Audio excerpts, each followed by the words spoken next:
Bonjour Julien. Bonjour. Quelle est la goutte d'eau de trop qui a fait que l'amoureux contemplatif du Marais est devenu un militant engagé? Je pense que la goutte d'eau de trop, c'est la goutte d'eau de moins qui a vu le Marais se vider d'été en été et avec les conséquences sur la biodiversité. C'est vrai que j'ai cette attache au Marais, m'être épanoui, d'avoir grandi dans ce Marais et d'avoir pris conscience de ce qu'était la beauté et la diversité de la vie, de tout le vivant sur ce Marais. Et en fait, on est sur un territoire, depuis 35 ans, on mesure, on constate que même le commun est en train de disparaître, même les grenouilles, même les libellules, etc. Et assez rapidement, quand on cherche les causes de ça, quand on tombe vite sur la problématique de l'agro-industrie, on tombe vite sur la problématique de l'accaparement de l'eau. Il ressort. D'accord. Et le moment où tu t'es un peu plus radicalisé? Alors, je sais pas, on peut s'arrêter sur les mots aussi. Oui. Radicaliser, je sais pas ce que ça veut dire. Radicaliser, si c'est prendre le mal à la racine, j'ai tendance à dire depuis le début, puisque en termes de cycle de l'eau, si on veut avoir un résultat dans le fond de la cuvette, il faut s'intéresser à tout ce qui se passe sur le bassin versant. Donc voilà, pour reprendre le problème à la source, ouais, ça va. Radicaliser, si radicaliser, il faut entendre de mener des actions qui sont sur le champ du rapport de force face à des pouvoirs qui ne veulent pas entendre, malgré tous les recours, malgré le fait qu'on n'ait que des victoires sur le plan juridique, malgré le fait qu'il y ait l'écrasante majorité du territoire qui ne veulent pas de bassines. C'est peut-être ça qui fait qu'aujourd'hui on a changé de mode d'action, et qu'aujourd'hui on n'a plus peur de faire face. Et je pense qu'un des déclencheurs, et ce qui a été nous dans notre lutte qui dure depuis 15 ans, si on parle des bassines du sud Vendée, mais depuis 6 ans par rapport aux bassines du sud de Sèvres, c'est vraiment le démarrage des travaux. Pendant 4 ans, on a réussi à juguler, à faire reculer, et puis il y a 2 ans, ils ont franchi le Rubicon en commençant les travaux à Mosée, et en commençant à remplir une bassine dans des conditions complètement iniques, complètement inacceptables par rapport à ce que devrait être le bon fonctionnement d'une rivière et d'une nappe phréatique. Ouais. En fait, quand on dit radicalisation, c'est un mauvais terme. En fait, c'est une sorte de légitime défense à la force répressive qu'impose un peu l'État en soutien au lobby, quoi. Disons, alors s'il faut aller sur ce champ-là, nous depuis le début, on revendique la désobéissance civile. Dans le sens où à partir du moment où l'État lui-même ne respecte pas des directives environnementales, que ce soit au niveau européen ou au niveau national, et que finalement on a un gouvernement qui n'est plus garant de l'intérêt général, bah oui, ça légitime le fait nous aussi, on sort de la légalité, c'est même un devoir de citoyen. Quand on a des pouvoirs corrompus, et ben c'est notre devoir de citoyen et de citoyenne d'inverser la tendance, et de dénoncer et d'empêcher. Il y a eu clairement, je le disais, un virage en septembre 2021 avec le démarrage des travaux, où à partir de ce moment-là, il a été compris au niveau national que l'enjeu des bassines du Marais Poitevin, ce n'était pas un enjeu local. C'était bien le début d'un grand plan d'aménagement ou de désaménagement ou de destruction, selon où on se situe, et d'accaparement de l'eau sur tout le territoire national, notamment sur les zones céréalières, calcaires, majoritairement. On pourra reparler de ce qu'on appelle une méga-bassine et puis la différence par rapport à ce que vous avez chez vous. Mais c'est dans des mêmes logiques d'accaparement, toujours. Et donc, depuis un an et demi maintenant, notre mouvement il a été rejoint par la Confédération paysanne au niveau national, qui en a fait un de ses champs d'action principaux. Et puis également cette large alliance qui s'appelle les Soulèvements de la Terre et qui regroupe tout un tas de mouvements de jeunesse, de mouvements de l'association de protection de la nature, etc. Et avec qui on partage le fait de dire que malheureusement, les simples manifestations et puis tout le champ traditionnel du militantisme en France ne suffit plus face à un gouvernement ou avec un abruti qui ose dire le jour de ses vœux qui aurait pu prédire. Voilà, quand on en est là, en fait, il y a vraiment urgence à agir, il y a urgence à déstabiliser fortement ces gouvernants, ces puissants, qui sont au pouvoir des lobbies, il faut être très très clair. Et tu luttes depuis 15 ans Ouais. et environ, enfin voilà. Ouais, je remonterais même en 2002, Oui. aux investissements sur le Marais Poitevin, où à l'époque on crée une association de bateliers amoureux du Marais et qui partageons tout de suite le fait de dire que si on veut concerner les gens à la conservation d'un milieu, ça passe par la pédagogie, ça passe par la connaissance. En fait, c'est bien en liant et en se liant d'amour avec un territoire, sans en venir forcément. C'est pas un amour exclusif et c'est pas le Marais pour nous, c'est le Marais pour tous, c'est la biodiversité, c'est du patrimoine, donc c'est à partager. Et donc, dès cette époque, on a commencé avec les camarades à lutter contre des projets d'aménagement qu'on considérait complètement contre nature. Et puis c'est vrai que sur la thématique des bassines, ça a démarré avec le creusement des premières bassines en Sud-Vendée à partir de 2006-2007. D'ailleurs, j'invite les auditeurs et les gens qui verront cette émission-là d'aller voir sur Vimeo un documentaire qui s'appelle Pour quelques grains d'or et qui retrace justement nos premières luttes vis-à-vis des bassines, comment à l'époque on ne dépasse pas de 300 personnes et finalement on ne pèse pas, et comment les bassines se font quand même là-bas. D'accord. Donc en fait, ma question, nous ne luttons que depuis 3 ans et on a quand même parfois de gros coups de mou. Donc on se demande comment tu as réussi à tenir sur la longueur, qu'est-ce qui te fait, parce que en d'autres termes, comment quand on voit le nombre de projets dévastateurs qui nous arrivent dessus et les victoires au compte-gouttes, comment ne pas se décourager sur le long terme? Ouais. Alors, peut-être, je donnerais deux aspects. Il se trouve que dans ma vie, j'ai déjà pu éprouver la résilience de la biodiversité à travers la gestion d'un site, un éco-camping qu'on a monté avec des camarades, un projet qui s'appelle La Fresnaye, où depuis 17 ans maintenant, j'ai un camping municipal. Et on est passé d'un camping traditionnel, tondu, avec herbicides, à aujourd'hui une véritable réserve de biosphère, où simplement, en laissant pousser l'herbe, en mettant en place des micro-aménagements, etc., très rapidement, les insectes sont revenus. Déjà le fait d'arrêter les produits tout de suite. Et en quelques années, on a véritablement recréé une chaîne alimentaire, un milieu fonctionnel. Et c'est vrai que autant sur le réchauffement climatique, où on n'a pas un effet immédiat, où c'est vraiment du long terme, on sait qu'on est sur une cocotte minute, il ne s'agit pas d'éteindre pour que ça se refroidisse immédiatement. La biodiversité, quand on lui fiche la paix, quand on lui donne les conditions de s'exprimer, elle a une vraie capacité de reconquête dans une certaine mesure. C'est toujours à partir de ce qui reste, évidemment, qu'on ne réatteint jamais l'état initial, et qu'évidemment, dans ces grandes campagnes de suraménagement, il y a de la casse. Mais cette nature a quand même cette capacité à réensemencer, à se réinstaller, etc. Et ça, c'est un des trucs qui, moi, me porte fortement. Je sais qu'aujourd'hui, la situation est grave, elle est déplorable, mais dès lors que des territoires sont préservés ou qu'on laisse à la nature la possibilité de s'exprimer, il y a des choses intéressantes qui se font. Et puis également, je dirais que notre mouvement, il se caractérise depuis le début par le fait de vraiment à la fois alterner des moments de réunion et des moments d'action. On est sur des rythmes assez soutenus, on se voit chaque semaine, et chaque semaine, il se passe quelque chose. On ne tombe pas dans la réunionnite qui peut être un des freins et quelque chose qui peut essouffler un mouvement. Et puis également, on a toujours fait une très grande place à la joie, à la convivialité, à la culture.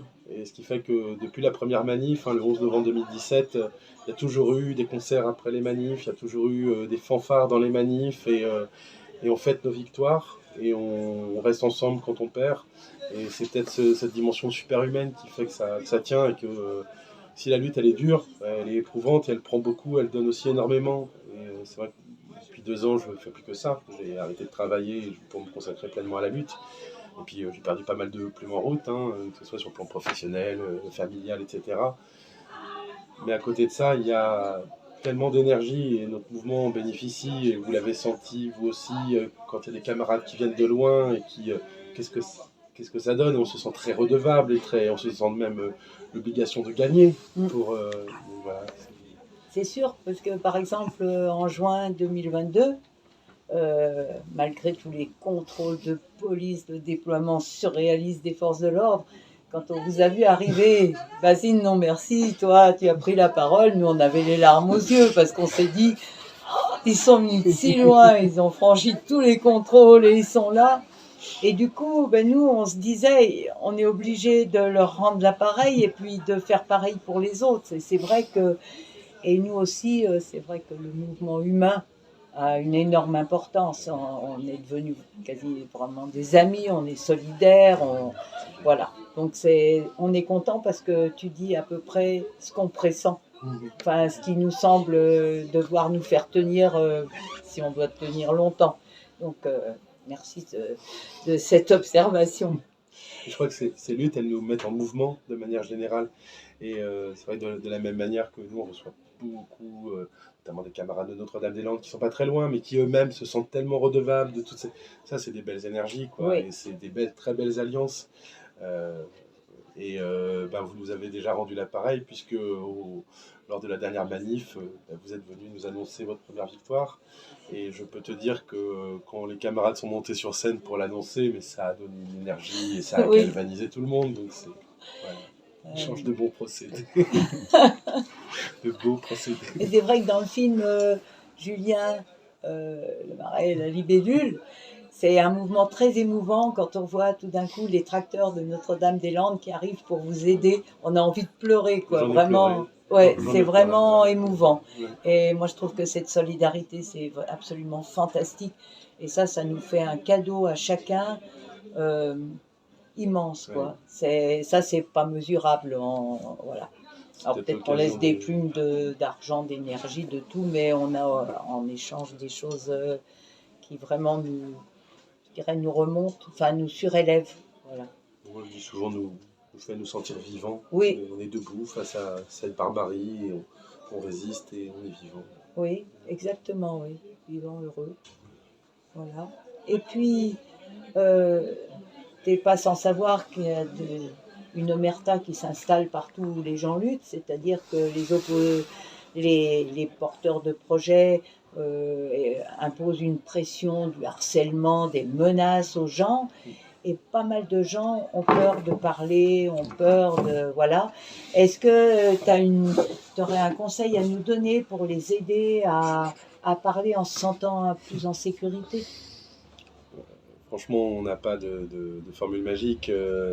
Quand on voit chez nous, parce que chez vous le lobby et les violents et ceux qui sont capables d'utiliser des méthodes mafieuses, là c'est des représentants du mégatourisme l'immobilier.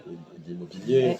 Chez nous, c'est les semenciers et tout le monde de l'agro-industrie qui finalement arrivent à peser sur les paysans de manière générale, ont moins de prise sur le reste de la population. Et néanmoins, à travers des connivences avec certains médias, mais également avec l'État, principalement. La principale alliance, c'est avec l'État. Et aujourd'hui, c'est vrai que ce qui nous désole, c'est qu'on a à la fois un climat qui se tend très fort, et c'est le résultat de la manière dont l'État a géré cette affaire depuis le début, qui a toujours refusé tout dialogue et toute négociation et tout projet de territoire qui puisse être admissible par tous. Et qui aujourd'hui, alors qu'on est rentré dans une phase très répressive et beaucoup plus violente, avec mon neveu qui s'est fait tabasser à son domicile, des menaces de mort, etc., et à notre niveau, des peines exemplaires pour des faits minimes. Par exemple, des camarades qui se font arrêter et juger pour ce qui aurait dû être qualifié comme participation à une manifestation interdite, c'est une amende, et c'est requalifié en participation à un groupement en vue de commettre atteinte aux biens aux personnes. Et là, c'est un vrai glissement. Et alors, comment on encourage les gens à se tenir debout, à résister, peut-être en étant tous solidaires et en faisant en sorte que peut-être que les choses ne soient jamais tues. Moi, chaque à titre perso, un des trucs qui peut-être fait que jusqu'à maintenant, j'ai pas subi plus d'agression que ça, c'est que ça serait visibilisé. Ce serait connu, ce serait identifié, et peut-être que ça générerait des choses derrière, et je pense qu'ils sont, en tout cas, que ce soit sur les projets en tant que tels, ou sur les conséquences mafieuses de répression derrière, je pense qu'il y a tout le temps notre gage de victoire, c'est d'ouvrir grand la goule. Voilà, la goule ouverte, ne rien laisser passer, ne rien laisser... et puis ensuite d'organiser les solidarités. Par exemple, le paysan très courageux qui a accepté de nous prêter son champ quand on a fait la manif de Sainte-Soline fin septembre. Tu penses bien qu'il a subi derrière toutes les pressions possibles de la coopérative, de ses voisins irrigants, etc. Et donc on s'était organisé pour qu'en cas de pépin, très rapidement, on soit plusieurs dizaines à pouvoir se mobiliser et le soutenir. Moi, face à la barbarie, je connais que la solidarité. D'accord. Et donc, toujours dans le même sens, quoi.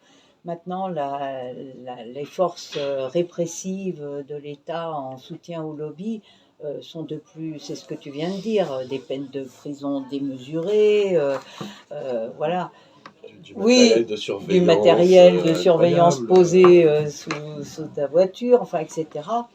Comment, la question est dans le même sens, quoi. Comment arriver, mais tu viens de répondre en fait, c'est la solidarité qui peut permettre de sécuriser. La solidarité, le fait de faire savoir, quoi, de publiciser ça, de faire en sorte que C'est-à-dire ça que les passe pas médias les ont voies de une tiroir. grande importance. Hein. Oui, je pense que Ouais. dans nos luttes, c'est une composante essentielle. Essentiel. Et Ouais. pas simplement sur le fait du volet propagande, on va dire, mais vraiment sur le volet bataille d'arguments et de la pédagogie. En Oui. fait, nous, je vois bien que depuis que, et en partie grâce aux médias, parce qu'ils ont repris justement et honnêtement nos propos, depuis que les gens sur le territoire ont compris que ces méga bassines, elles n'étaient pas remplies avec l'eau qui tombe du ciel, comme le disaient les 4 ministres de l'agriculture.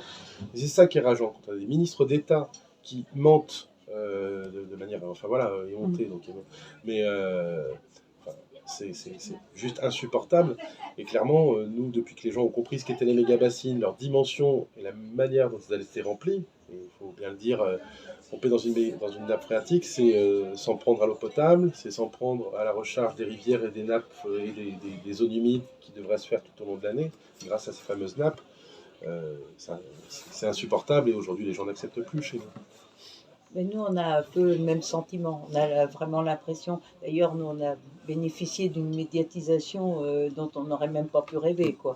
Mais en revanche, l'information des populations nous semble vraiment, vraiment primordiale, que les gens sachent vraiment la vérité. Et nous aussi, l'eau, c'est pas l'eau de pluie, c'est pas de l'eau de ruissellement, c'est de l'eau potable qu'on peut boire, qu'on met dans une bassine, qu'on remonte sur des kilomètres et du dénivelé, et qui va pourrir au soleil, s'évaporer. Donc ça, il y a beaucoup de gens qui ne le savaient pas, parce que le discours voilà, des porteurs de projets, c'est on va faire une réserve qui servira d'eau potable en cas de sécheresse. Voilà. Mensonge. Ou qui servira aux agriculteurs alors qu'elle n'est même pas fromageable. Voilà, donc on essaie aussi de le faire savoir. C'est gagner la bataille d'opinion. Oui, oui, oui. Et tu penses que du coup, il est légitime de servir des réseaux sociaux, alors qu'en fait, ils sont aussi les supports d'une société qu'on dénonce. Voilà, sur les moyens d'action qu'on va développer, leur cohérence, j'aurais tendance à dire que face au rouleau compresseur, faut tirer à tout va et avec toutes les armes qui nous sont offertes. Comment dire, et que ce soit sur un plan juridique, et par exemple chez vous, l'enseignement est là, il faut vraiment, il faut remercier les associations de protection de la nature quand elles vont au bout de ces choses-là, parce qu'il y a le savoir-faire et puis il y a une vraie compétence là-dedans, et des fois c'est comme ça que les projets s'arrêtent, mais c'est aussi complémentaire, parce que des fois ça ne suffit pas. Chez nous, on est dans cette situation où il y a bien les recours, où soit les jugements nous sont favorables, soit c'est pas encore jugé, donc ça ne devrait pas démarrer, et malgré tout, on a un État qui donne le feu vert. Donc ça veut dire que voilà. Donc il faut d'autres modalités d'action qui peuvent être beaucoup plus déterminées face à la violence policière ou très poétique et très joyeuse. Enfin, vraiment, il faut alterner, je pense. Et je pense que c'est une de nos grandes forces au niveau de notre lutte, mais on sent bien la même chose chez vous.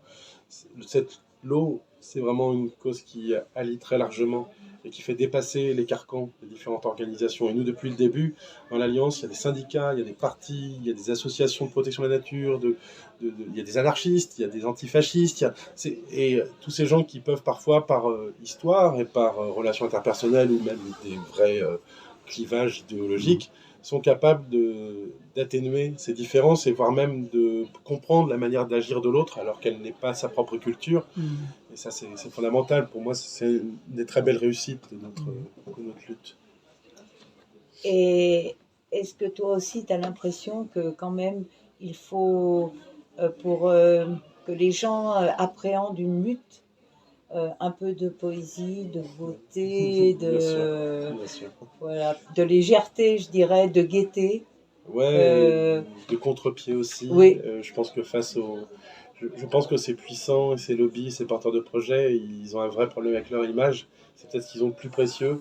Et il ne faut pas hésiter à les gratiner et à révéler le ridicule. Oui, qu'est voilà, le leur. l'humour. Ouais. Donc, moi, je sais qu'à titre personnel, c'est un moteur très fort. Et je pense que par rapport à la question de comment, à titre perso, je tiens le choc, prendre le contre-pied et se moquer allègrement d'eux, pour moi, c'est vital. D'accord. Parce que nous, il nous semblait aussi que mettre un peu de légèreté, de poésie, de beauté, ça attire plus les gens que de voir des scénarios catastrophes. Voilà. Aussi, mais je vais redire,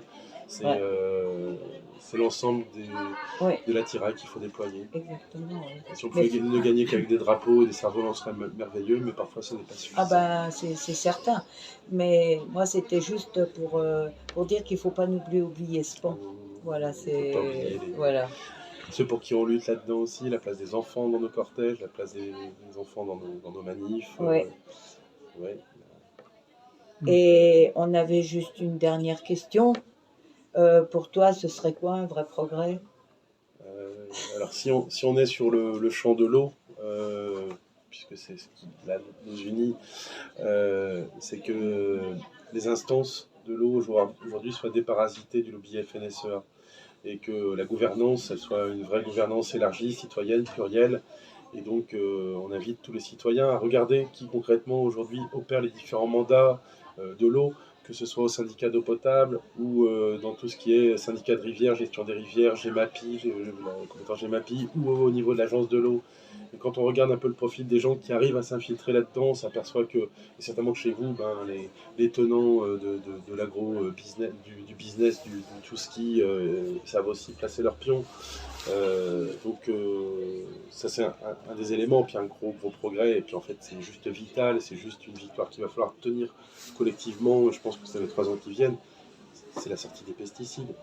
C'est en tout cas, moi, un des éléments qui me tient très à cœur, c'est vraiment cette biodiversité qui s'érode, il ne faut pas chercher midi à 14h, ce sont les pesticides utilisés massivement sur nos territoires qui sont responsables, quasi uniques, largement majeurs, et le réchauffement climatique là-dedans pèse très très peu. La destruction des habitats et l'utilisation massive des pesticides.